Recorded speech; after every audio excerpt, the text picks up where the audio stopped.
You're listening to the What's Up Falcons podcast with Rock, Hoop, Q, Aries Falcon, and keeping it sexy, LG. What's up, everybody, and welcome to the What's Up Falcons podcast. My name is Rock, and I'm joined with my boy Q in the house. What's going on, Q? Disappointed, that's all I can say. I understand that. I totally understand that. And I'm also joined with my main man, Hoop, in the house. What's going on, Hoop? What's going on, Hoop? Not much, man. Can you hear me? Yeah, I can hear you now. Hey. Oh, hey, what's going on? Yeah, call my name. You good? My phone went out. Oh, okay. Yeah, I'm good. All right.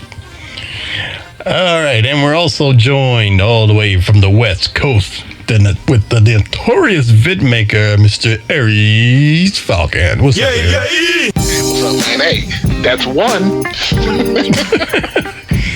What do you mean, that's one? Hey, that's one second. Oh, okay. Woo! Oh my goodness, yeah. Woo! Woo! You got 9 more to go, my friend. And 15 more games. Hey, he can do it. Eli played good, man.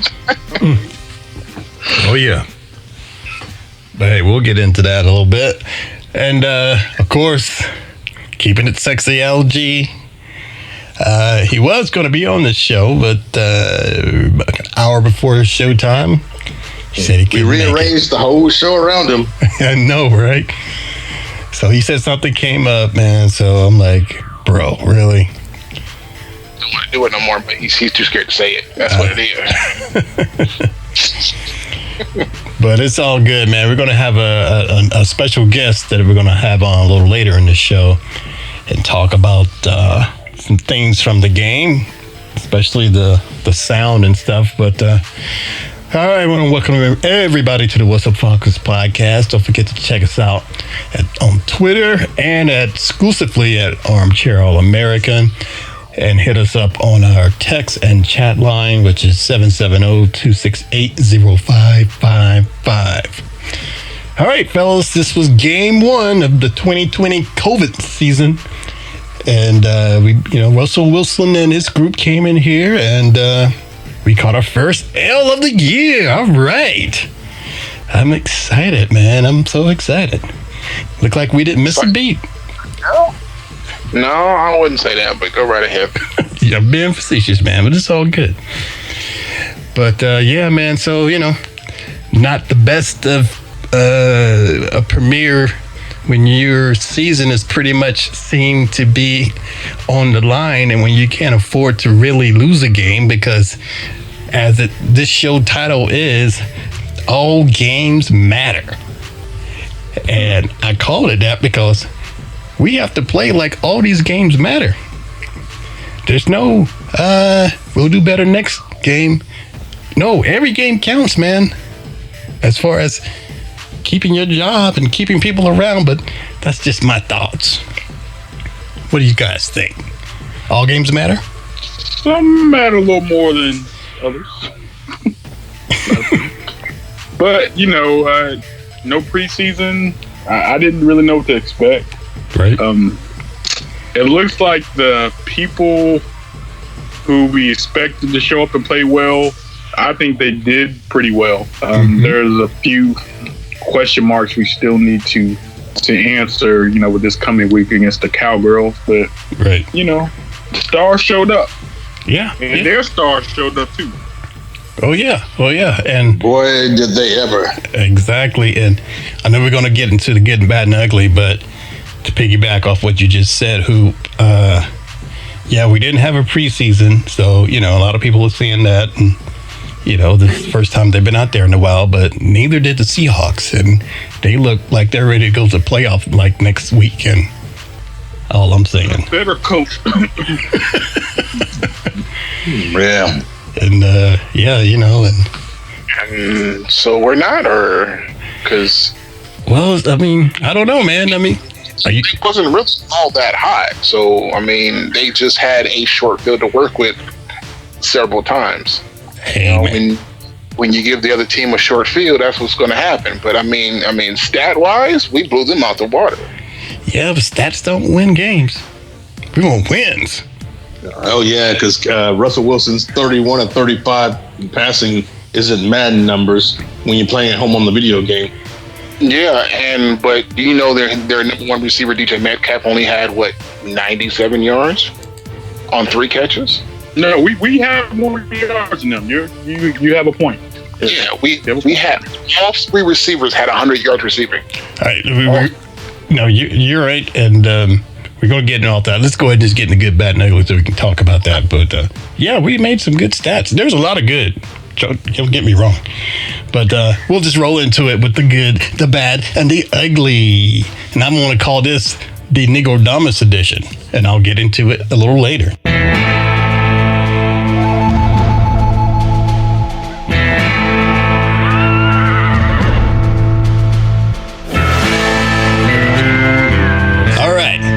Good. Aries, since you already started on some good, what was your good of this game against the Seahawks? It was defense. That front line stepped up. They showed a lot of promise. So I'm looking forward to the upcoming games in this season because that defense looks like it's going to be very serious. Right. What about you, Q? Did you watch the same game, Aries? Or did you watch the game or just watch highlights? Because I wasn't all too impressed. You wasn't? Okay. I felt like some of those plays were just because Seattle made some blunders. Okay. Q, what was your good? My good, I guess, maybe might have been the fact that they hung in there and tried to fight back. That's the only good I really have. They hung in there and they tried to fight back, but it was too little too late, like Algie said over our text message. Right. All right. Hoop, you have any good for this game? Todd Gurley had a lot of touches, yo. Girl, please. He did. How many did he have, though? How many did he have? Report? Didn't he have like 15? I think he had at least 15. I'm sorry, I should have had that stat ready since I was ready to spit it out about my good. But you have more than those third down carries that y'all were talking about. So I'm gonna ride this horse until fall off. So TG. All right. And I agree with you. Todd Gurley was looking very good. I was very impressed with what I saw. Girl, please. I guess my good, I'm going to give it to what Aries was talking about earlier, the wide receivers, man. Wide receiver core. All 3 of those guys did 100 yards each, which was very impressive, I thought, for all 3 of your receivers. And it also puts to bed that whole bringing back Sanu crap.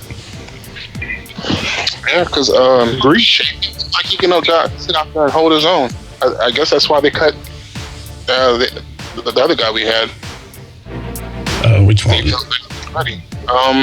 You realize Matt threw the ball 50-something times, and late in the game, Seattle went into just zone coverage, so everything was open underneath. They had the one really touchdown where their 2 guys ran into each other and really got open. Right. But there was a lot of zone coverage late in the game. The 2 touchdowns from Calvin really don't count, or what? No, I mean they count, but I'm just saying he got lucky.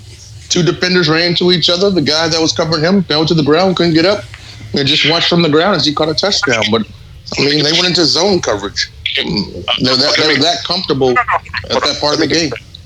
When Atlanta balls out, it's because they were playing zone coverage and this and that. But when they get 2 touchdowns, they made a mistake. They bumped into each other. Isn't that part of the game?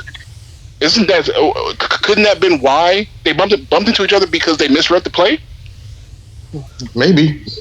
But I was watching the game and it just looked like a blunder. Just one play, just a freak accident. So that's Atlanta's fault? You're just happy that Tom Brady lost because you don't want to read green eggs and ham, sir. No. Hey, now, Q, you do have kind of a pessimistic attitude. You do. Were you impressed with anything? Is there anything? Exactly. That's what I'm saying. It's like everything. I was impressed with Julio. He took some hard hits, and he held on to the ball. I was impressed with Julio because they were going after Julio. That defense was flying around. I was very impressed by the way Julio was able to hang on to that ball because they were trying to kill him. Julio was the freak of nature that he is. He still got it. You were cold as ice. Superb. But all right, well, this is getting good and heated. All right, Q, since you're such a ray of sunshine, what was your bad of this game? Everything. Yeah, that's a good one. It was, I got to say the offense just getting kind of lost in the middle of the game. You know, they kind of got lost in the middle of the game, bounced back later in the game, but there was a couple of drives where they could have put something together and been competitive. But that third quarter, the offense was nowhere to be seen. And I hate to say it. Yeah, we're going to get into that a little later. But, Hoop, you're bad?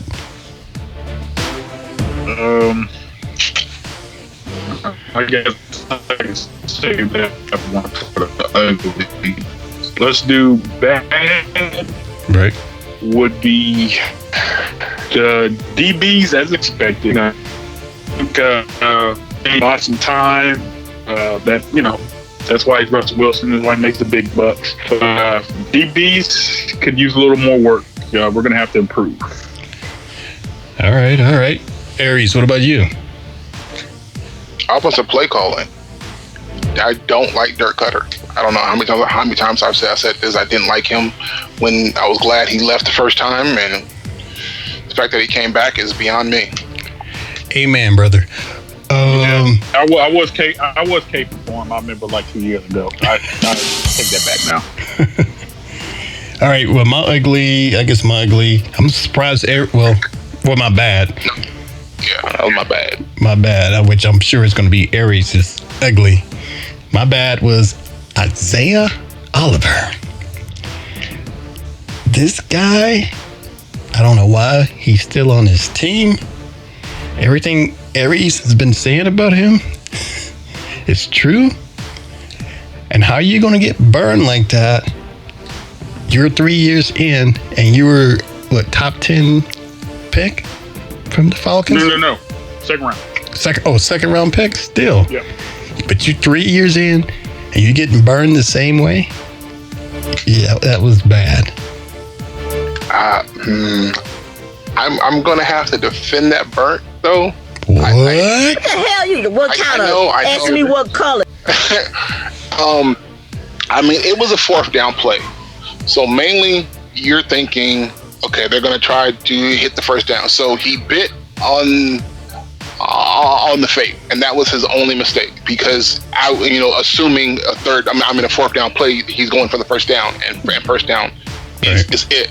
So when he did the fake for the inside cut, he bit hard on it, and he just blew right by him. So I mean, I understand why you see that as ugly, but a lot of his plays were decent. He did make some good pass breakups. Now I'm not saying he's the best corner out there, but he showed a little improvement in just that game. Yeah, all right. I'm surprised that you said that, but hey. All right. Are we ready to go to uglies? Yep. All right. Aries, what was your ugly?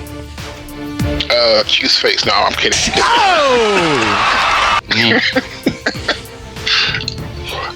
I'm gonna have to go with the punter. Not cool. No. The fake punt. Not Kung Fu. He's talking about the punter. Okay. Young Ho. The fake punt play on fourth and short. Yeah.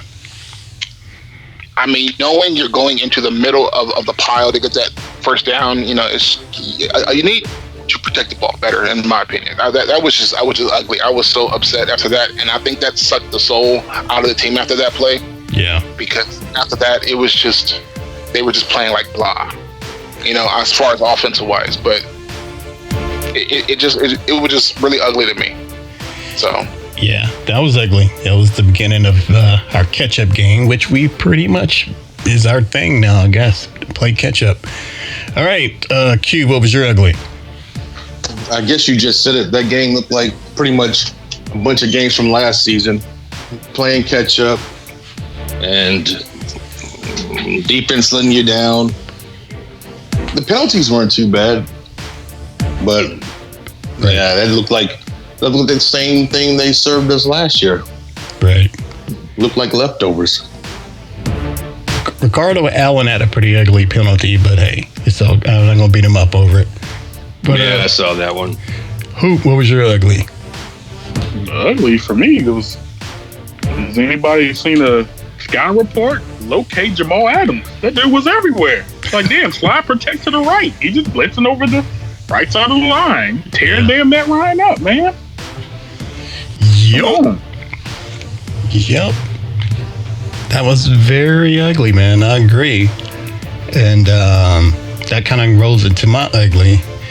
And my ugly is Dirk Cutter. This was not a great game for us. And I'm at the point where I'm not blaming. I'm going to be that hard on the players. This whole game, to me, came down to coaching. And the number one offender of that is Dirk Cutter. We shouldn't have brought him back. He's the same old style, same old predictable play calling, same old thing, refusing to adjust when we're getting beat up by this dude who think he's Paul Polamalu out there, and we can't do anything to stop it. I can see he gets away with it once or twice, but that dude was all over the place, and Dirk couldn't do anything about it. Selfish ass. It's time for that dude to go. So Dirk Cutter is definitely tremendously my ugly. You ain't good enough to be an asshole. Does that fall on Dirk or does that fall on Yes. the offensive line coach to make an adjustment? No, I'm blaming Dirk. He's the head offensive coordinator, and it falls on him what he's preaching, what he's telling these guys, what they're doing, what they can't do. I'm done blaming players, man. We keep bringing players in and out, but we still getting the same results. I'm done with that. But that's just me. What do you guys think? No, Dirk is trash. Yeah, hot garbage. I agree. Hot I've been garbage. back when he was in Tampa Bay. Like, And he's going to get DQ fired, man. I'm telling you. yeah. I don't know. I think he's going to do the same thing he did to Mike Smith. Call horrible plays until the coach gets fired, and all of a sudden he's the head coach. Mm-hmm. But I don't think he's going to be the head coach, though. No. I don't think Quinn wanted him back, to tell you the truth. I think that was the Thomas and Rich McKay call. But, and Matt Ryan, too, I believe, had a little bit to say in that. So, all right. Well, yeah, man, that overall, man, that wasn't a good first game for us. I know we'll improve.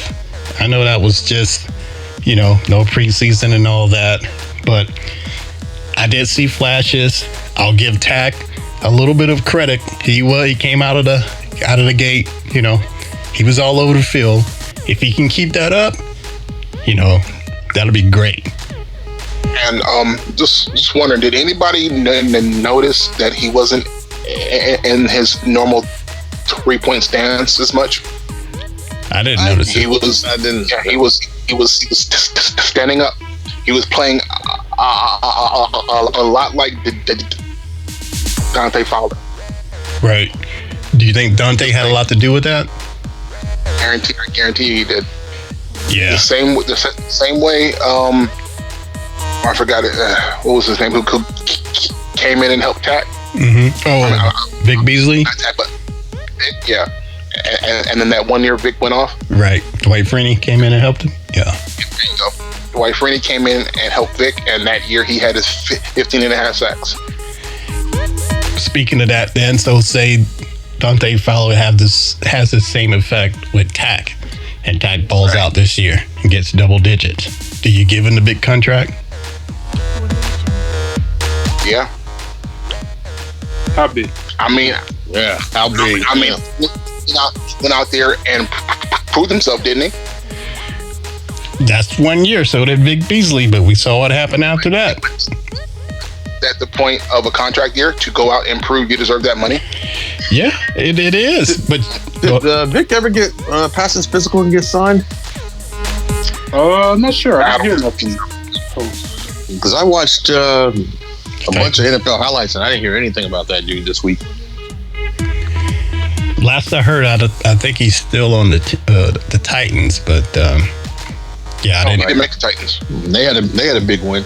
Yeah, I don't know if he didn't make the Titans because he didn't pass his physical.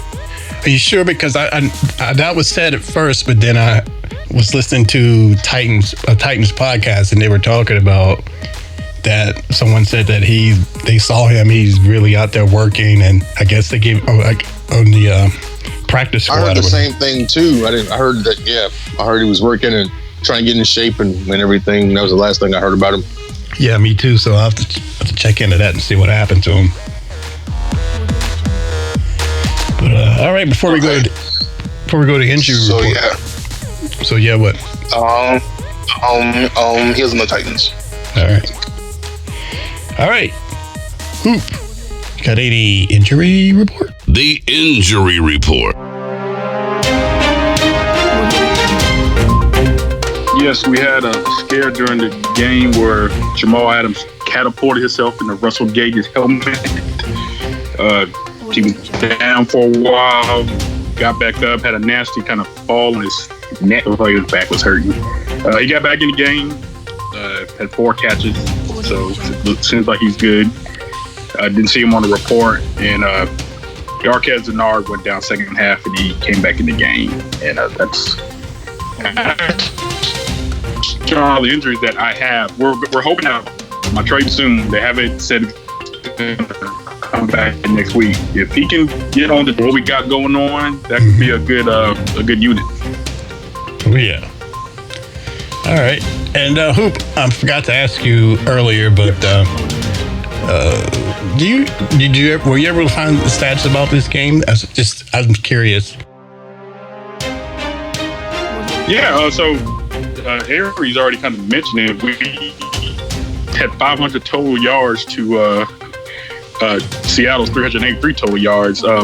Q can say that some of those yards are in the garbage time. That does happen in the NFL. Mm-hmm. Get a little softer coverage, and you can kind of pass underneath and let the receivers kind of rack up yards. But if we're just looking at the stats here, I'm just not trying not to have just an opinion on it. We have more. They had more rushing yards. Had 84 rushing yards to our 72. Of course, we would like to get that number to 100 yards, if we can. And average possession was pretty even. We had 29-29. They had 30-31. So, well, the passing yards is because Matt threw the ball 50-something plus times, as opposed to Russell Wilson only throwing it 35 times and completing 31 passes. I mean, that's still just garbage. Yeah, but not for Russell though. I mean, that was a big day for him, man. That was crazy. And that kind of... Well, Aries, you have anything to say about that? Before we go on? No. Mm-mm. And I think, and what you're saying, Q, about Matt passing the ball a lot, we know why he was passing the ball a lot. Because Dirk Cutter stopped the run game. He freaked out. But he didn't have an answer. We know when Matt throws the ball that much, it's always a Falcons loss. Right. That's a proven stat. So that's because we got behind. That's because Dirk Cutter doesn't know what the hell he's doing. He's being predictable. Selfish ass. Behind. Sorry. That's just... So we about to make Dak Prescott look like he deserves his big contract. We're going to make him. Yeah, because I'm rolling with Dallas. I know you are. Yeah. You're not the other team. Hey, until they prove me wrong, man, I'm just calling it like I see it. All right, guys. But do you though? Oh. Shots fired. What you say? He said, "Do you?" He said, "Do you?" I said, but hey, you taking the Cowboys? Are you taking the Falcons over the Cowboys? Taking the Falcons all day long. The Cowboys have no linebackers, none. Vander Esch is gone, is out. Sean Lee is out. They have no linebackers. That's going to open up the middle extremely. So, yeah. I'm not worried about the defense. I'm worried about what the offense does against our defense. I wasn't worried about Seattle's defense going into this game. I was worried about what Seattle's offense could do against us. So now I'm worried about what Dallas's offense can do against us. Well, Q, I'll tell you what, and this is going to go into our next segment, and I want to address a little bit about our defense on this game. And because you're a little hard on them, but I'm kind of rolling with Aries on that with the defense. But we'll get into that. But I watched, I want to give credit to Pound for Pound, Toby and JR. Because I was texting with JR during the game, especially about Dirk Cutter, and he agrees that dude's total garbage and shouldn't be in here. And I listened to what they had to say about him, man, and that's why I want to let's get real about coaching and talk about this a little more. And I want to mention some things that they brought up that I didn't even really think about, and see what you guys think about it. Let's do a quick fact check. Let's start off with let's see, bringing back Dirk Cutter was a bad mistake. Everyone kind of agrees with that. Now, they were also mentioning that, like I mentioned earlier, it was probably Rich McKay and Thomas that really spawned in bringing in Dirk Cutter back, really pushed for it. And then Matt Ryan probably could have, it's not proven, but he could have had to say, like, yeah, I know Dirk. We work well together. And I feel, comfortable in his offense. Now. Well, they got him for the low. And that too. But and they said, but shit, when he does that, Matt is like not being the Matt that he was in 2016 under Kyle Shanahan. And when he was with Kyle Shanahan really shook things up and really began creative play calling with the offense. And it make Matt uncomfortable. It made Matt a little uncomfortable, which turned out, we saw the results of that. So what do y'all think about that? Do y'all think that was the key of getting Matt to really be more creative and sparking that offense by making him uncomfortable? It matters the most, the pressure that he was under. Because he seems too corporate, too, rah-rah, corporate guy, team guy, whatever, the OC says is what he wants to do. He doesn't call audibles if he sees something or whatever. Man, I think these are assumptions, man. That's a lot of assumptions right there. But so you don't feel that Cutter being here is a detriment? Matt can call audibles and but he doesn't. I don't know about that. I don't know how often he calls audibles, to tell you the truth. But I mean, Matt's been in the league now for like over 10 years. I mean, Matt's seen it all the looks, everything. I mean, right. I think if Matt's having a bad season, it's either Matt or it's the offensive line, and I'd rather say it's the offensive line than Matt. I think Matt's truly a really good quarterback. No, he definitely is. He definitely is. And I'm not blaming him, but I'm just saying that under Cutter, he seems to not be as creative as he was when we had Shanahan here, and the stuff that they were calling, the plays they were calling, was so unpredictable, and we had a roll going, man. One thing I'd say was look at the rushing stats compared to that year. I mean, that's a good point, Hugh. He knew how to use a running back, man. Right. Yeah, so that's the one thing I'd say. All right, what would you say? What do you think about that, Hoop? No, just what Q brought up. I just think Shanahan was more creative. Like, Look at the plays that he was running. He was able to he spread the ball out. He knew how to use Coleman. Freeman that's a young, hungry, before Luke got him paid, Freeman. Right. So, he's just trying to run everybody over, just hard running. It just seemed like everybody kind of bought into the concept.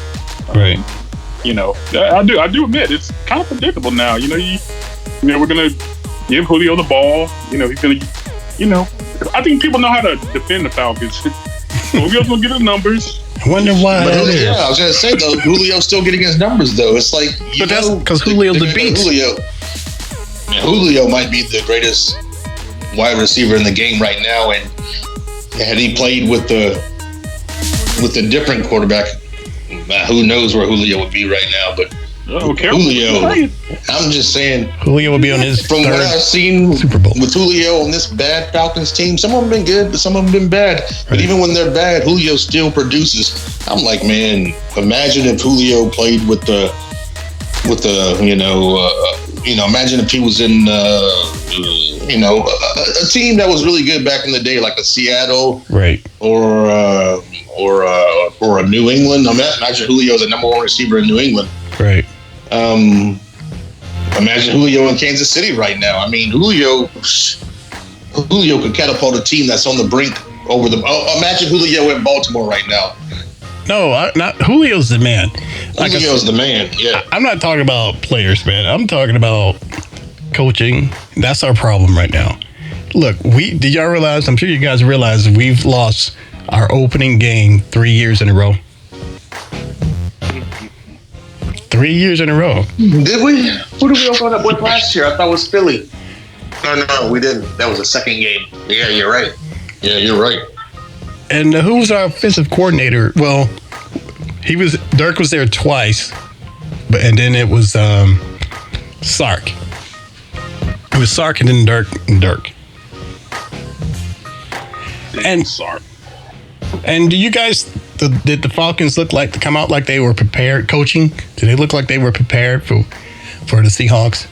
Aries, you think they look like they were prepared? I think they had a good game plan to begin with, but the mishaps and the what gave Seattle the game is having a short field. I think a lot of times in that game, if one of those things gone differently, we win that game hands down. I think we beat them on both sides of the field, except their one defensive linebacker who kept coming in and putting pressure. But other than that, I think we win that game. Okay. If it wasn't giving Seattle the short field. Seattle's offensive line looked way better than ours. Right. I mean, I hear you, Aries, but I mean, we can say that about a lot of games last year too. If a couple things went right, we would have won those games. When are we going to games where we lost to some of the worst teams in the league, like the Cardinals and the Titans? Or I guess the Titans ended up being a better team, but at the time they played us, they were one of the worst teams. That was one of the last games that their starting quarterback even started before he got benched.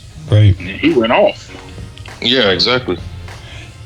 And this right here also proves it to me a little bit more, or gives me a little more insight about our coaching staff and Dirk and all that, is that I don't know if you guys saw some comments of the guys after the game, but I think Todd Gurley commented and said that our team is too talented not to be scoring points. The highest scoring offense to just 14 We still points. have that problem. We got all this talent, and we're not scoring points. Whose fault is that? Look at this crap. Well, that's been a You problem kidding me? for past, except minus the Super Bowl year. That's been the problem for a few years now. Right.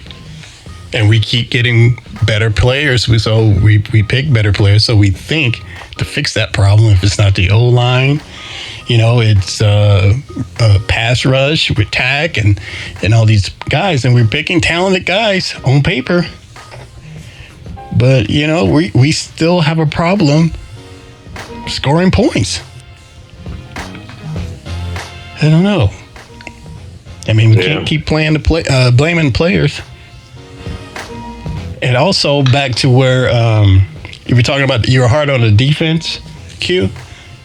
They brought up another point that I thought was interesting, that, the defense probably, especially towards the end of the game, weren't as tight as they could be, and Oliver making those mistakes and all that. Well, the offense is causing the defense to get gassed because they're out there so much longer, and we keep getting these 3 and outs. Yeah, I agree with that. And we've had that problem for a long time. Yeah, that's my big point. It's just that when you put your defense out there too long, you can't expect them to keep performing if they're out there, 8-minute drive, 7-minute drive, and then turn around and come right back out there. So, yeah, offensive linemen aren't built for that. Number one. Number two, can you rotate in running backs? Yeah, you can rotate in running backs, but they mean nothing if the offensive line is gassing and is getting beat. Right. And this gassing problem started since the Super Bowl. Yeah. How can you blame the offensive line when Todd Gurley had such a good day? I mean, I haven't gone back and looked at the numbers, but I like to compare the first half to the second half. The offensive line, maybe they can handle that type of time on the field. Well, because when the other team goes up, you have to run the ball less because you're trying to catch up. So the offensive line has to do more to protect. They have to hold longer. They have to hold their blocks longer because Matt Ryan needs time to throw the ball. So it wears them down as well too. Yeah, I agree with that. You ain't good enough to be an asshole. But if you have the lead and you have a running back that can pound the ball and get, he averaged 5 yards to carry for the whole game. So if he can do that on a consistent basis, and then they have the scores, then the offensive line will show that they are a good line.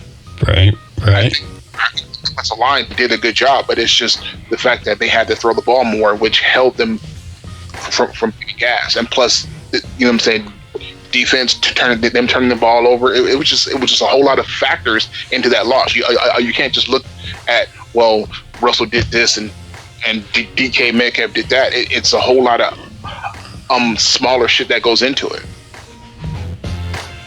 True that, man. True that. It's just like I said, man, I'm going back to this year for me, it's all about coaching, man. And so far they have been found wanting.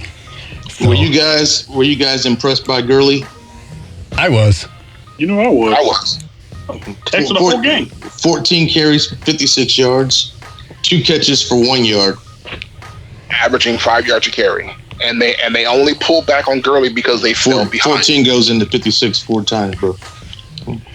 But Q, when you're impressed, 4 yards a carry. When's the last time? No. Wait, hold on. Don't let me speak. Bullshit, motherfucker. Hold up. He had some big runs in the first half, but he slowed down in the second half. No. Hold up. No. What? Y'all moving the goalpost now. Y'all, you moved the goalpost. Now y'all just said he wasn't gonna do that. So 4 yards of carry, we're like, oh no, he's washed up. Y'all told me he was washed up. I never said he was washed up. Bullshit, motherfucker. Very good. I even said 4 yards is decent, but 56 yards total off of 14 carries. I thought he could have maybe done a little bit more than that with the way he was running in the first half, but things slowed down in the second half, and I get that. Yep. Now that's a team problem. That's not a Gurley problem. Yeah, that's an offensive coordinator problem. I'll give you that. But he had 8 carries in the first half, and then the rest came in the second half. So his production slowed down definitely in the second half. I don't blame Todd for that. Now if he has 30 yards this week, yeah, y'all can be like, I told you suck. I'll tell you. I'm rolling with you this time, Hoop, with TG. And I will say this, and we'll move along. It was such a breath of fresh air seeing our running back dive over the pile like that to get that touchdown. We haven't seen that in a long time. No.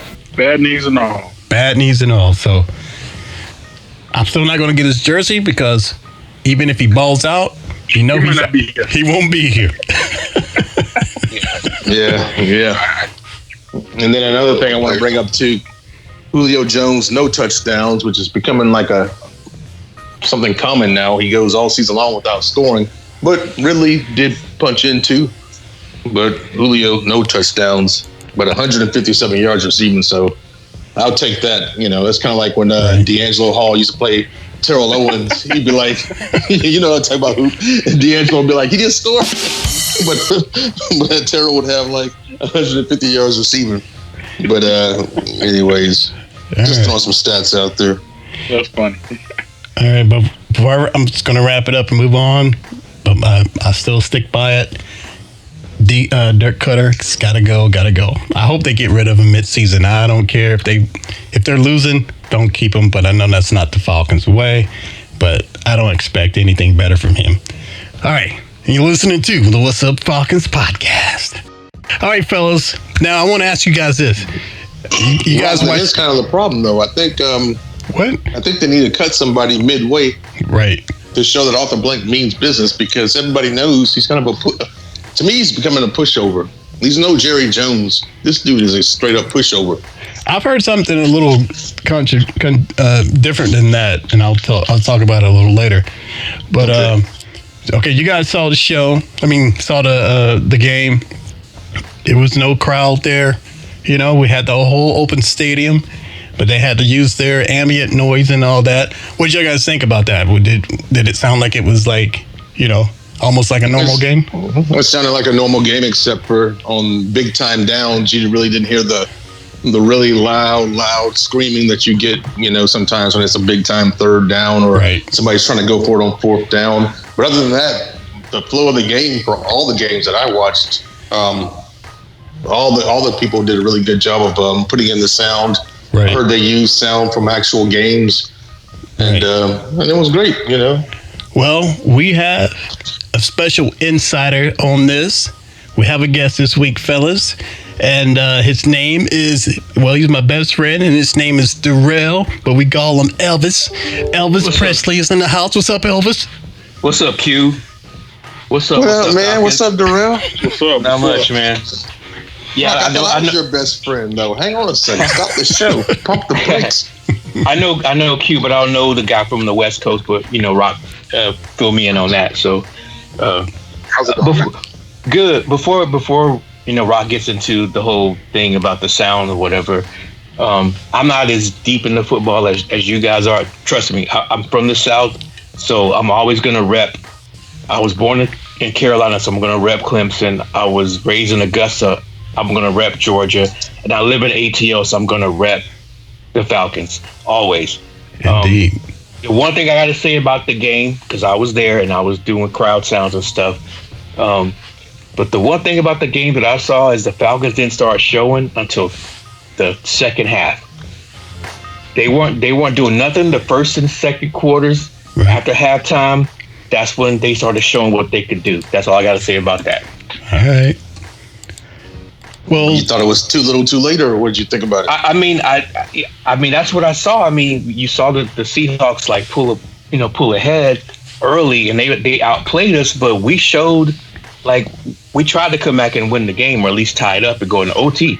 But it's like, it was too much, too little, too late. I know it was the first game, but if you look at how they played in the first and second quarter versus the third and fourth quarter, totally different game. That's all I got to say about that. All right. I was there. I was in the bowl. I was right there. And I was just like, why were we doing this in the first and second quarter? I have no idea. And just a real quick breakdown on the quarters. The Seahawks outscored us 14-3 in the first quarter. We outscored the Seahawks 9-0 in the second quarter. They outscored us 14-0 in the third, and then we outscored them 13-10 in the fourth. So there's a kind of a quick breakdown of the quarter comparisons. Cool. So you see what I'm saying? Yeah. Well, D, we'll break down a little bit about the sound, man. Like watching that and watching those plays happen and being able to time all that. Were you like timing it, and how did you do that? Did you have a finger on the button the entire game? Was that how that works? Were you always ready? Well, here's the thing: is because it's all brand new. So the NFL is basically NFL Films that is kind of more on the design side of, and they sent, they asked, with COVID, they talked to all the arenas across the country, right? And they asked whoever was in charge at that point, a production manager, hey, give us 2 or 3 guys from your arena, and then basically we've been Zooming these people and learning how to do this stuff online. They sent these kits to our houses, like these nice NFL kits with 2 laptops and controllers and stuff like that. Mm-hmm. And just, in order to get the games going back in, because it's COVID and it's like no fans, but people want to feel like they're at a game. So before we even got into the stadium, that was the big thing, is we trained online with Zoom for a long time and just learning how to like work this stuff. And and then you finally get into the stadium, and what we found out after week one of NFL games is, some guys had some of the same problems, some guys had different problems, but it's just a new thing about implementing this stuff into what we see now based on COVID. So it's a learning process. You said, what was some of the problems? Like, give an example of the problem. Like for one, they talked about in the Zoom meetings, like we have a primary computer and a backup computer. Like, let's get to the stadiums of where we are, and let's make sure we have both of them running. Right. But that was a problem with the game, because a lot of guys across the nation, over the past week, like the A1, which is the audio head in the truck for the broadcast for Fox or CBS or whoever. Right. Because it's new, they weren't really dialed into what was going on. So we have two computers. You told the guy in the truck for the broadcast, I want to make sure you're following my primary computer, not my backup computer. Right. So that was a big problem. A lot of games that were on TV this past weekend, and there wasn't a lot of good sound. Right. It was really low. It was the broadcast. They were tracking the backup computer that was just kind of just hanging out, right, and not getting the one that the engineers were, hitting with, yes and no's and boos and all that kind of stuff. So, yeah. All right. Well, how did it sound? Like, you were there at the stadium. How did it sound in the stadium, like, as far as the players being able to hear it? Well, that's the thing. The NFL, what they've done is, inside the stadium has its own crowd loop. It's not like what we have that's going to the TV. Right. So what I'm doing, or what the guys that are doing what I'm doing, we don't hear that in the stadium. It's just going to TV. Okay. What the players are hearing in the stadium, in the bowl, is just a regular crowd loop. There's nothing. It's just a loop. Oh, that's interesting, man. I didn't know that. Okay, Yeah. so after a big play, when they make a sack or something, they're not hearing the roar of the crowd like we did. No, that's only what we're doing is going to. Yep, inside the bowl is it's really quiet. Fox had me inside the bowl on the 200 level for the game against the Seahawks, right, and I brought my own speaker and stuff. I had the kit that the NFL provided, but yeah. So basically, I'm queuing up triggers and doing stuff like that, but I'm only hearing it for myself, and it's going to TV. And those guys who are in the broadcast trucks, they can hear it. But between, other than me and them, that's it. It does not go into the bowl at all. Wow. So after week one, have you guys discussed making any changes? Yes, that was. I had a Zoom call yesterday with all the guys who did week one. It was, I think there was a Chargers game, there was a New Orleans game, Falcons. There was many games. So all the guys were on the call yesterday, and yeah, we all talked about, because like I think one guy got a write up in the newspaper or online about his game. I'm not sure where he was. I can't remember at this point. Mm-hmm. But there were difficulties with everybody, but there was success at the same time. At the end of the day, the NFL was just happy that it all worked, even though it wasn't perfect for week one. That it worked, and people right, like that there was crowd noise. Right. So what going forward? What are they trying to? Can you share with us what they're trying to change? Yeah, they're trying to like make sure that after that call we had yesterday, that whatever all the guys talked about, like maybe it would be good to have this and have that and have this. Like some guys were in closets. Like I was in the bowl. So, and some of us were in. One guy was on the 50-yard line. I think he was at the. What does that mean? What does that mean? You were in a bowl. Well, I was actually in the stadium watching the game. Like I could see like in a box or in a suite or. Well, no, I was just on the 200 level. I could see the field. well, I guess what I say in the bowl, that's what I mean is I could see the field. Some guys, because this is all new, were actually in like a room inside the stadium with like monitors so they could watch it. Right. So that's a different dynamic. Like one of the guys for the San Fran game was actually on the 50-yard line in the bowl, you know. But the thing of it is the reason why a lot of us can't get, like, we have all access passes, but they don't want you on the field because there's higher risk of spreading COVID on the field. So like the bowl is like you're in like a room with glass, like sliding doors. The bowl means he was sitting in the stands. Yeah, right. You're in the stadium. You're in the stadium. Yeah. But is it like blocked off? Like I was actually on the 200 level by the camera well. Okay. So yeah, I could see people sitting in the crowd in the game, few and far between, but I could see people sitting in the crowd.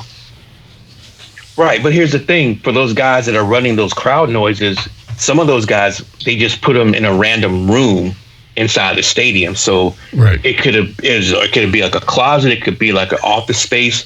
So they weren't able to watch the game and see the field. They had to watch it on the TV monitor. So that brought in a delay, right? Exactly. So you got to try to figure out how to time your responses. But you're looking at something that might be a delay. So if Matt Ryan rolls back and throws the football, if you're watching the TV monitor, you got to be able to try to time what the fans are going to say or whatever, but it's going to have a delay to it. Yeah. Yeah, that's tough. That sounds tough. Yeah. So basically that's the whole thing. It is a technical job, but it's more kind of sound design. You're just trying to recreate what would happen at a game, because all the guys who are doing this, right, all the crowd sounds were recorded at those games. So everything you hear at a Falcons game was recorded at a Falcons game. So right. You're not trying to do like yes and boos for the opposite team. All the guys doing these gigs are rooting for the home team. That's what you're doing. That's the whole point of the whole thing. Hold on, so can you tell us a little bit like how it worked though? Did you have like multiple buttons like yes, you're on a radio show and you hit a button for a laugh or something like that? Did you have multiple buttons that you were hitting, or how did that work? Yeah. You have it's a controller. On one side it's got low, medium, and high responses, which is either no, so you have a low, medium, high, no response. You have a low, high, medium, yes response, and then you have on the other side you have a boos, applause, and an injury button. So if somebody gets hurt. So basically, these sounds have been recorded. I think what the guy from NFL said just since 2016 up until 2019. So yeah, so if there's an injury, you hit the injury button, and there's a whole kind of sound that you would normally hear. Boos are boos, applause is applause, and then we have like a fader that we can ride up and down to like make them sound higher or lower. So was it difficult, or was it had you enough practice? No, I mean it was. I mean we got the kits earlier that the NFL sent to our houses, but the first game was the first game, and that's what our Zoom meeting was about yesterday. It was just, the good, the bad, and the ugly, and like everybody knows this is something brand new, and it's just, I think overall everybody was happy. Right. Some games went better, and that's what the guy who helped design the software said, that as they looked at the games on Sunday, the early games were okay, but they got better as the night went on, and with that too, is there was a text thread, so everybody was getting text and saying like the NFL wants you guys to do more. Like they wanted to play it safe when we first got these kits, and once the game started going, they were like, I think we were wrong about that. The NFL wants you to let it rip and like just go all out. So that was a learning scenario with the whole thing. So yeah, it's just new, and if you guys enjoyed the games this past weekend or whatever, I guarantee it's going to get better. And like I said, everybody's working on making it as good as it can be and trying to keep everybody safe from COVID at the same time. Right. I got two questions. Hold on, Q. Hold on. Okay. I think Aries had a question. Aries, what was your? Lucky had a question. I was just wondering for the Jacksonville and Kansas City game, did they add extra noise on that one, or was that just all their own crowd? I can't remember. I was on the call yesterday. I do know that some of the venues did have partial crowd. I think Jacksonville was the one that had partial crowd, but I'm not sure. Kansas City was one. Yeah. Kansas City was one. Yeah. Kansas City were the only two ones that I saw who had actual people in yes, and so like even with that, there's things that aren't supposed to happen. Like I think I want to say it was Jacksonville where somebody Kansas City had the booing during when they took that knee or during the right before the national anthem. Yeah, but see, that's the thing. Like, we're supposed to only send what we're doing to the broadcast. It's not supposed to feed the arena or whatever. But some guys were doing it, so that was issues at some venues too, because you have guys that have mics set up on the field, and then you have the arena or the stadiums with their own thing. And some guys were feeding all of that stuff to the house, which is to the actual stadium or whatever. And that's something they're working on too, is like, no, that's not what we're supposed to do. So it's just a lot of lines that are being crossed. And just because it's new, right? Doing a regular season, what's right, what's wrong, what you can and can't do. Right. But this whole thing is something brand new. And it's like just trying to normalize it and make sure that it's, it's plug and play for no matter where you go and what game is going on. So, yeah. Cool. Hoop, you had any question or anything? Or are you good? Who, me? No, I was asking Hoop. No, I saw the questions I was going to ask. Well, you will definitely, look at these. I was going to ask. You asked. No, I'll come there. No, look at these week 2 games that are coming up.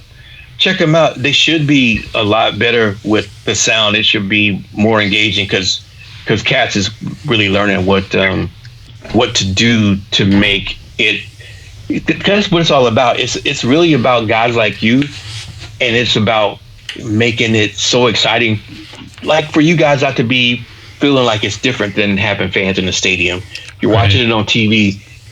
They want you guys to feel like it's just as exciting as it was as if there were fans in the stadium. And that's what the whole delivery is, and that's what we're, me being part of it and being lucky to be a part of it. That's what we're supposed to be trying to do, is just, bridge that gap and make it, for cats that love watching football to just enjoy doing it with no fans in the stadium. So, yeah. And that's the one criticism I have from the whole thing was they showed the empty stands way too much. I see with the NBA, when they're inside the bubble, but they have the one side where they have the screens. I guess that's called the hard shot, where you see all the screens. And that's cool, but you never see that other shot where there's nothing, where there's nobody on the other side.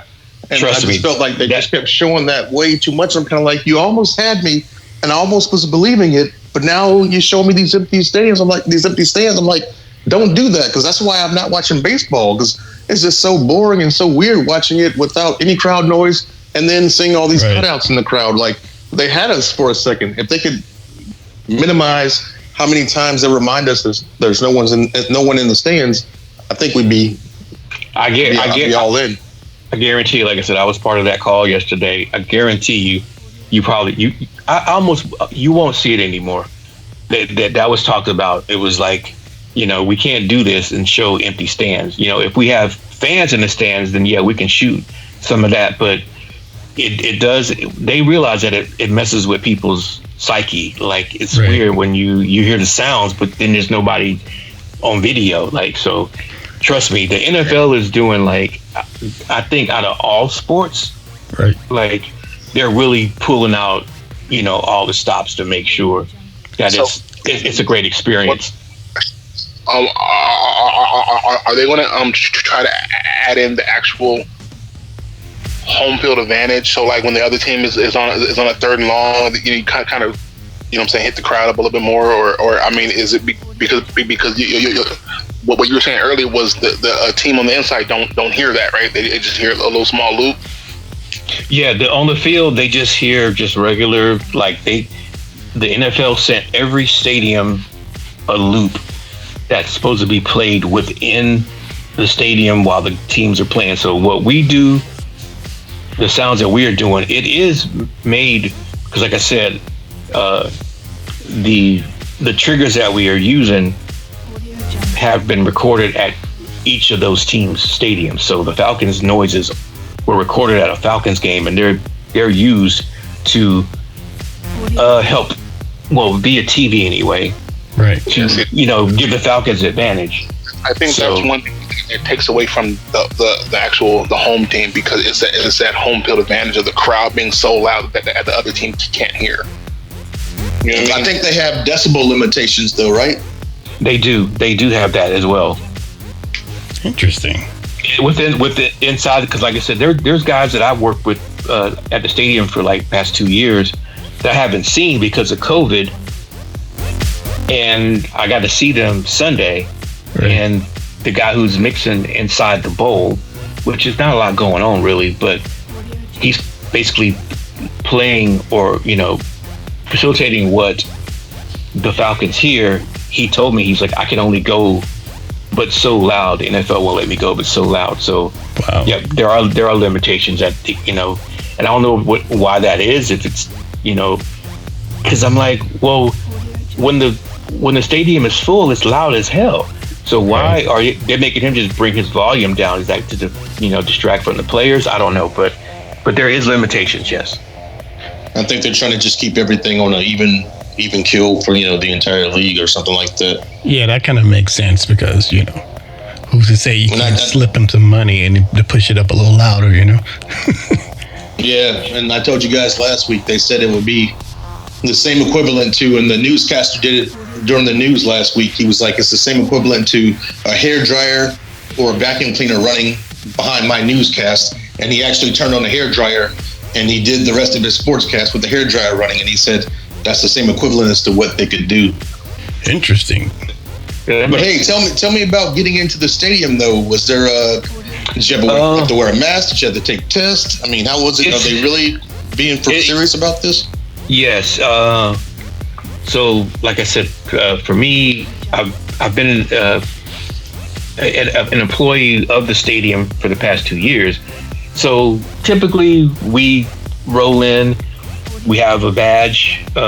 We put it on the time clock. It scans in. Boom. There's a turnstile. You put your badge up to that. It lets you through, and then you're good. So with COVID and the NFL, what they're doing is 2 days before every game, we have to get tested before every game. So if a game's on a Sunday, it's a drive-through testing. So the parking lot across the street from the stadium, you drive up, drive your car through, you get a test, and it's supposed to be turned around in 24 hours. If you can't make that 2 day before the game test, they can do one game day, which will be a mouth swab, and then that would be done within 30 minutes. But to get in the building, it's what you have to do at this point in time. You show up, you pull your phone out. They have like a little thing, like a little sign that says, scan this QR code. You scan the QR code, you have to answer these questions about COVID. Have you had a fever? Have you been around people? Blah, blah, blah, blah, blah, blah. And you click all those answers in the boxes and you accept it. And then you get a QR code. And then you go to what they've installed now is like a screen. And you take that QR code and you put it in front of the screen. And then it'll accept it. And then while you're in front of it, it'll take your temperature. And if your temperature is good, they'll let you in the building, even after you had the COVID test 2 days before. And you must wear a mask in the building at all times.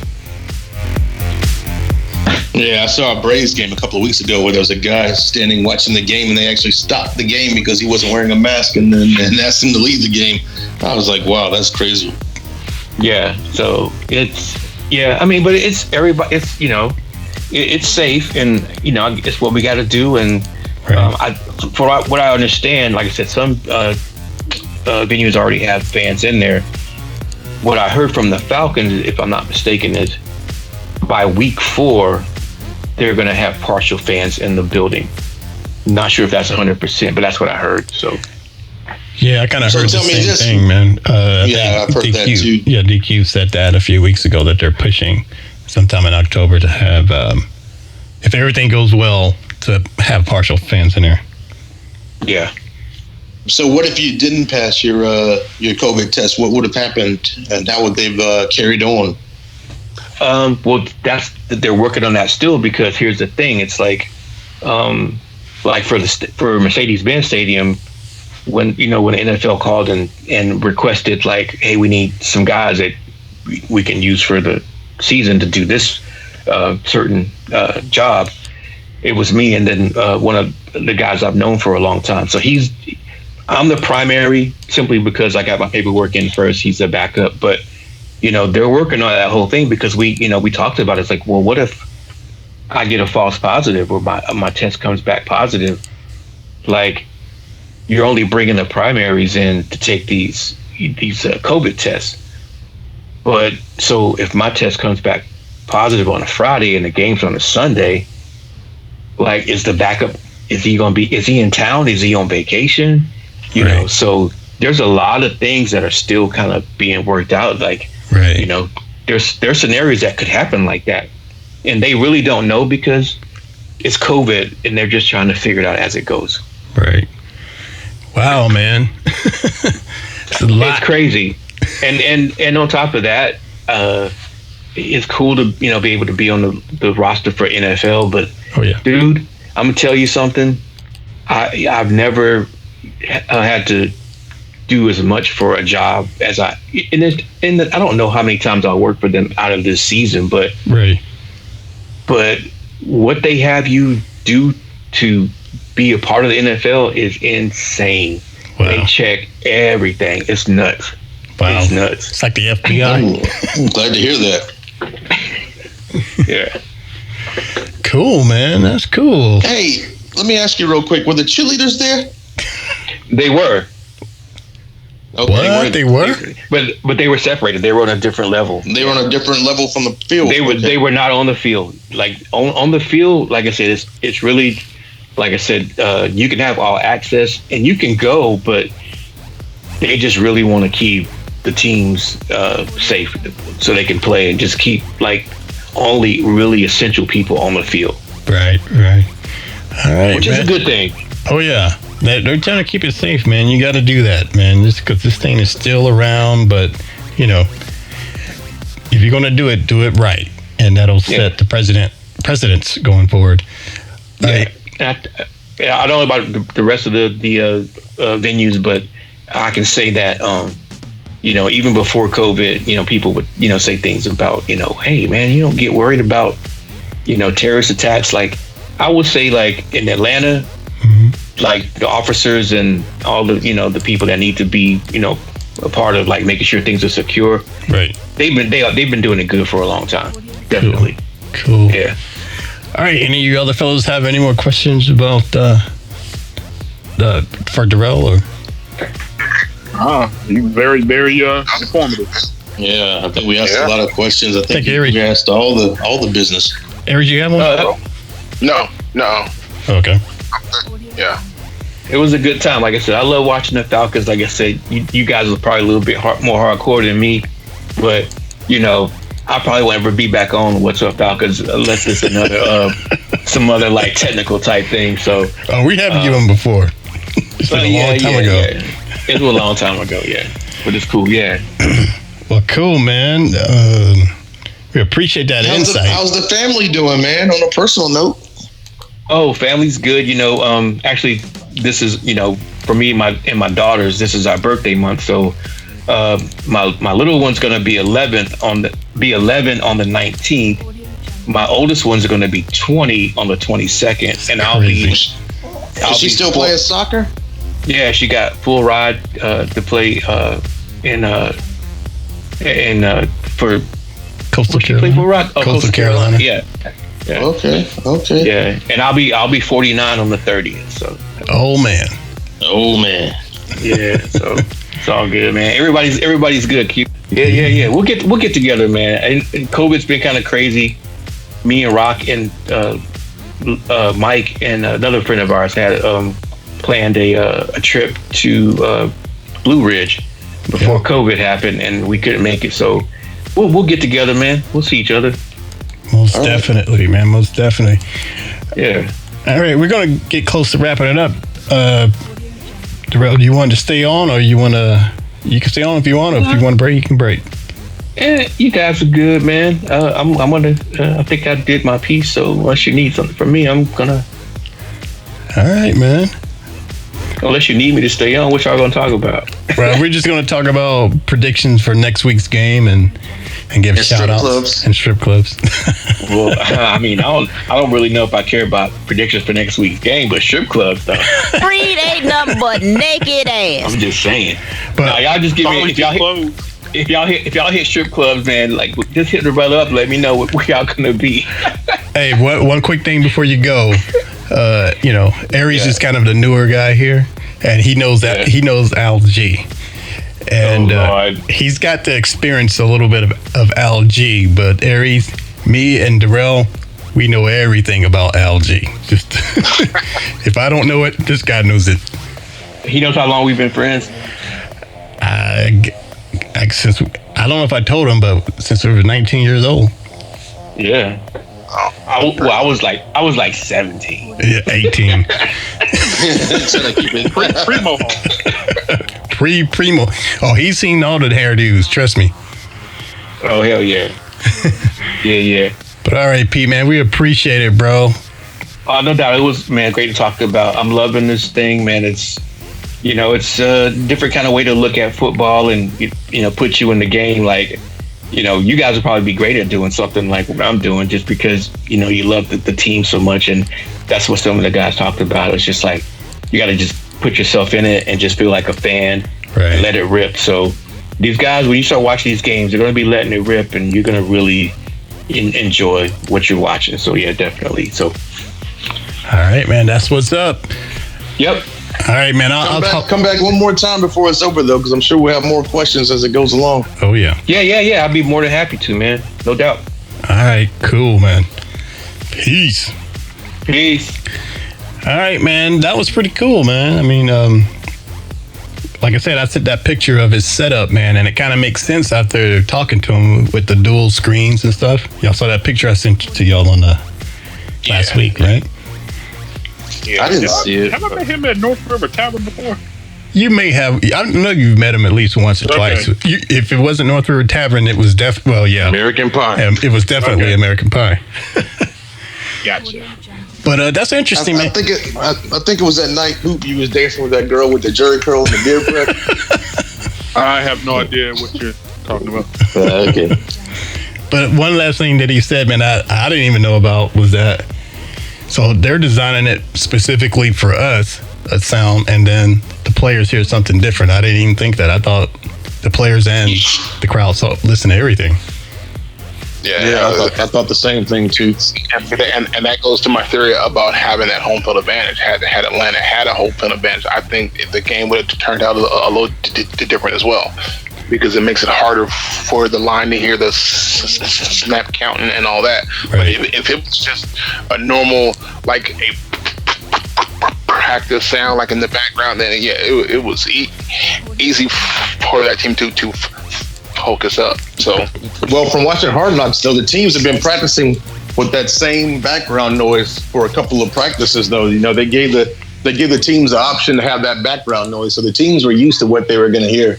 So everybody knew what they were going to hear. But Aries seems to think that a lot of noise would have made a difference. But no, Russell Wilson still would have done what he did.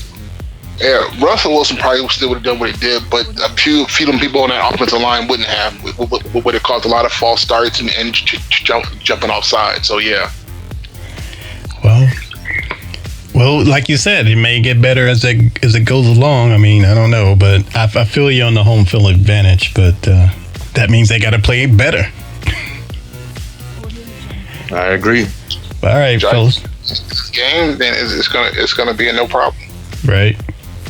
All right, you're listening to the What's Up Falcons podcast. Do you fellas want to go around the league, or you want to start our predictions and wrapping it up? We can go around the league. We can go around the league and then predictions. Yeah. All right, we'll go and see what else happened on the beginning of football during 2020 COVID. What the other teams did. Hoop's still there?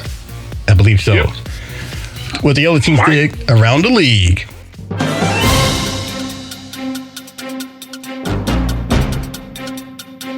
Go ahead, Aries. Michael Thomas is out for 4 weeks. That sounds like a few losses for me. I don't know about you. Yeah, I saw somebody on Twitter mention that. I think Kelsey from the Falcons, Falcons reporter mentioned that Michael Thomas was out for a while. Sprained ankle. And of course, the Saints fans was like, "It ain't going to matter. It's not like the Falcons going to win a game anyway." And I'm like, oh man, I know, right? I'm like, all right, I can't say anything back, but whatever. they will win one game against a washed-up Tom Brady, and they think they're going to the Super Bowl. Oh my goodness. So y'all got what? You guys watched the Tampa? Yeah, we got it in our market, so yeah, of course we watched it. What'd y'all think? I saw Tom Brady do his Jameis Winston impression.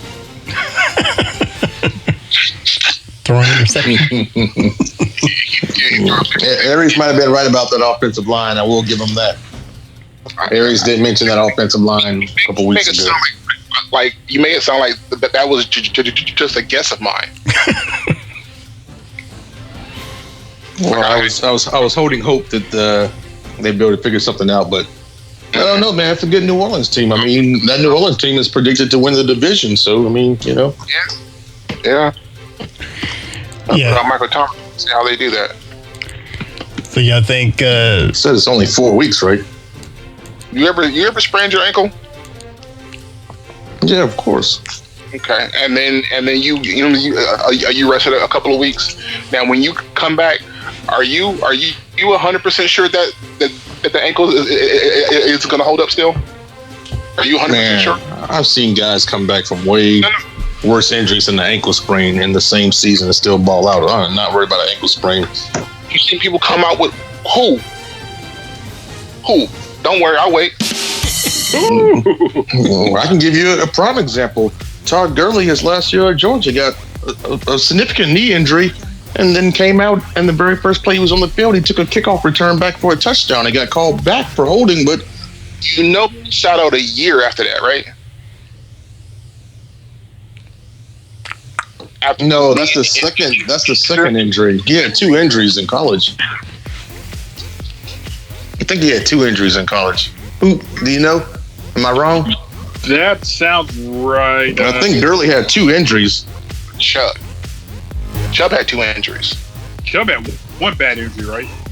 Yeah, Chubb had that Tennessee game. Yeah, where his leg got snapped. Yeah, it went in. That was forget about it. But no, Gurley had a knee injury. He bounced back, and then he got seriously hurt, and then that was pretty much it for him. All right. Well, so you know the Bucks. You think they're gonna pull it out, man? You think it's over already before it even starts? I'm not saying that. I know. I'm not saying that either. I've heard a lot of people predict them between 8 and 10 wins this season. I'll be surprised if they get 8 wins this season. Right. If they don't fix that front line, and they're back into defense. Right. You know, so I agree with Aries. The line definitely needs some help. That was the one thing that I noticed, and I only noticed it because Aries mentioned it a couple of weeks prior, and then when I was watching the game, I was like, "Damn, Aries is right about this line." And also, but that was a tough Saints team, man. That Saints team is a good team, though. So you know, we'll see how they do against the Falcons. We'll see, especially against the Falcons. They beat the Falcons twice. They'll choke like they always do. Green eggs and ham, baby. I don't know where you getting that from, but okay. like make it sound like I'm like totally retarded or something. Like, you know what I'm saying? I can't read. I can read, bro. He can read, bro. We know you can read, bro. Okay, so it's the speaking part I have problems with, but I can read fine. But that's the best part, though. We want to entertain the masses. Nah, So you guys are silly. All I'm right. not reading it to my son. Sorry. He does not like them, Sam. I am. Something. I read nothing. I'm gonna have you read the book of riddles. Wow, Q, really? Really? All right, moving along. Y'all saw That's that. between y'all, man. I'm not requiring nobody to read anything. I'm not requiring anybody to read anything, but I am requiring somebody to burn something. All right. I'm gonna require you to say a riddle. Semi-socialite sucks a lot of drumsticks sometimes.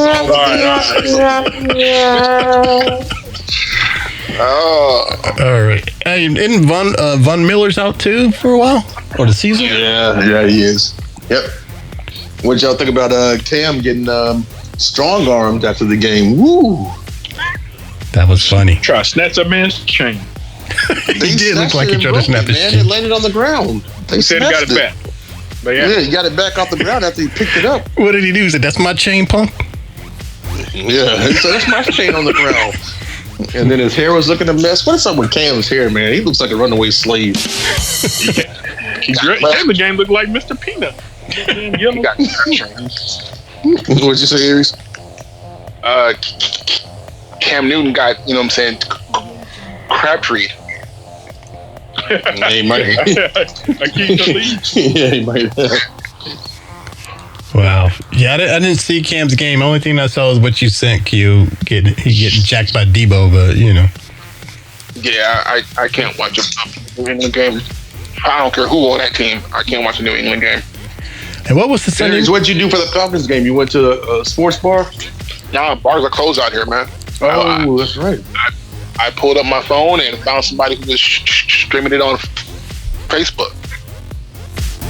Oops, I didn't say that. Don't worry, nobody listens, so it's all good. But no, did you wore your shit, right? Because I wore my shit. You had your jersey on, right? And I showed you my Julio came the next day, so I'm good. I got my 2 jerseys. I hear you, man. I was rocking my Julio. The Julio, the jerseys look good. I've been playing the new Madden, and they look good on the new Madden too, man. With the players playing in, I'm like, yeah, I like the new jerseys, man. Yeah, I told you it was gonna hit you. So, anybody around the league that you thought that was looking pretty good outside of New Orleans? Kansas City looked good. Baltimore looked good, and those are the 2 teams I'm kind of focused on the most. I might tune into San Francisco a little later, but I don't really care about them that much. That's AFC. I'm not worried about AFC. You can't control what happens in the AFC. So I'm looking at NFC teams, and right now it's I'm just talking about from entertainment value. I just like to watch Lamar Jackson play. I'm looking down the line, but like who are we going to face in the playoffs type deal. Right. So I'm looking at Green Bay because Green Bay came out there and didn't miss a step. See, that's just, that makes me nervous, about the man. Rams? What about the Rams? Rams look okay. What did y'all think about Jalen Ramsey? Mr. This Sassy? little soft ass. Yeah, he is a little sweet though. I don't care what nobody say. like a fruit Sassy, man. He is sassy. He ain't sassy. Girl, leave. All right. Oh, Q, I wanted to say, I totally forgot to mention this in the good and bad and the ugly, the Negro Damas edition. The reason I called it that was you said it again, man, and I'll give you your credit that we need to go back to those big bruisers for running backs. Thank you. And we did. Thank you. Yeah, so I gotta give you that. I'll tip my hat off to that, Negro Damas. Although I did like that Todd Gurley touchdown where he jumped up and he kind of reminded me of that dude from what's the dude that played for the Chargers? Running back for the Chargers. He's not there anymore, but LT. Yeah, he reminded me of LT when LT used to jump over that line like that. That's right. That's who Gurley reminded me of on that play. But shout out to Gurley, man. I think he's gonna be all right. Just take out that little Aunt Mama hair thing, man. I don't know what's going on with that. Yeah.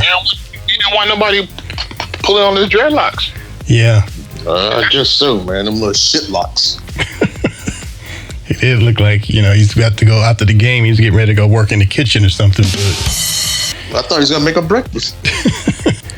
But, all right, man. You listen to the What's Up Falcons podcast. All right, fellas. Next week, the Cowgirls. We're going to see the Cowgirls. They had a loss, too. So, they're going to be looking for a win. So, Q, you seem like you're high on the Cowgirls. What are you thinking? Well, until the Falcons can show me something different, I'm going with the Cowgirls because Ezekiel Elliott got a tattoo on his stomach that says "Feed me." Wow. Right there above his belly button says "Feed me." So I'm going with the Cowgirls. I'll take the Cowgirls by 7. You wouldn't know. You probably got a poster of him on the wall right now. You just before bed every night. So, Aries, who you got? I know you got. I got Atlanta by 10 or better. Okay. How they gonna stop the run? Much as I don't want to do this, man, I hate the Cowgirls. They're gonna win by 7. Keep it real. Thank you, Hoop, in the club right there next to Q. I hate them, man. Well, I'm not gonna throw in the towel just yet. I mean, I'm not hopeful, but I'm not throwing in the towel. Did y'all see what Aaron Donald did to that front line? Shit, we got Aaron Donald. He's special though, man. He's a man beast.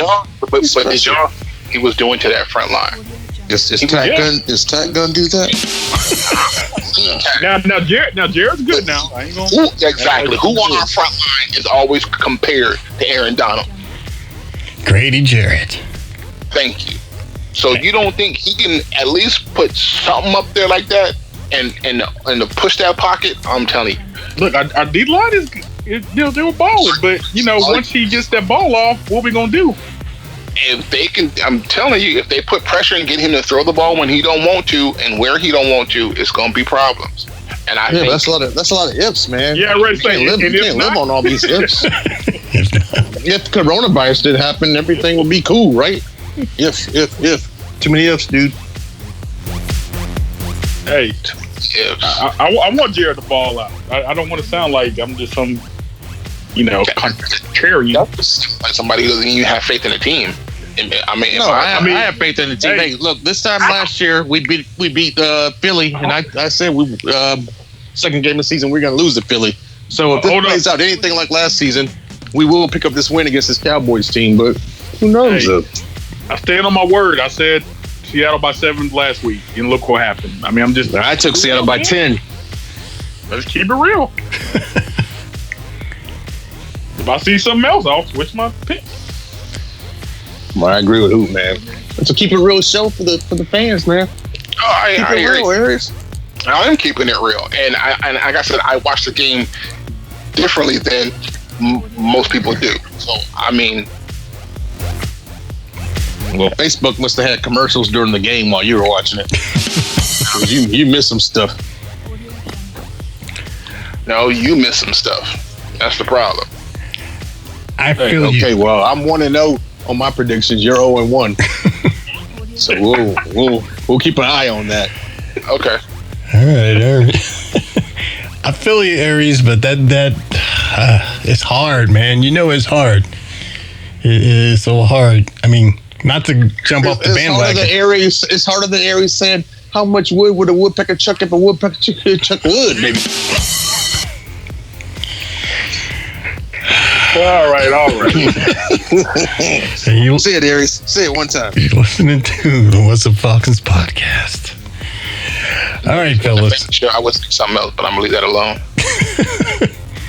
See, Aries taking the high road. I can appreciate that. Aries mad because his boy from the Saints is already one up on him. So now he's got to be, I have any friends that are from the Saints. What are you talking about? Good answer. My bad. Good answer. My bad. Good answer. Yeah, I don't associate with Saint fans. Good answer. But if one of y'all could talk crap right now, he's got the upper hand. So we do need to root for these Saints, for these Falcons. All right, man. You listen to the What's Up Falcons podcast. I think we're going to start wrapping this up. I want to thank everybody for checking us out on this first edition of this 2020 COVID season. I talked to OJ. He still hadn't come up with a team name for his fantasy league yet, so it's still up in the air. Who missed it last week? But OJ's trying to come up with some names for his fantasy team. All right. Ah, shit. Yeah, you got to listen to it, man. One of them was what was it? The Nevada Slashers or something like that. No, instead of the Denver Broncos, he was thinking about the Getaway Broncos. Oh yeah, that's right. All right, man. On that note, I want to thank everybody for checking us out, and you can definitely check us out over at Armchair All American, exclusively at Armchair All Americans. And one quick thing, fellas. One of the other podcasts from Armchair, Bears team, a Bears podcast, reached out to us the other day and want to know would we like to do a show leading up to the Bears game, which I think is the next game out there, Dallas. So if you guys, why not? Yes, do it. All right, cool. I'll do it. Yeah. Whoever wants to do it, just let me know, man, and I'll holler at them. All right, Chicago toilet seat symbol. All right, let's go.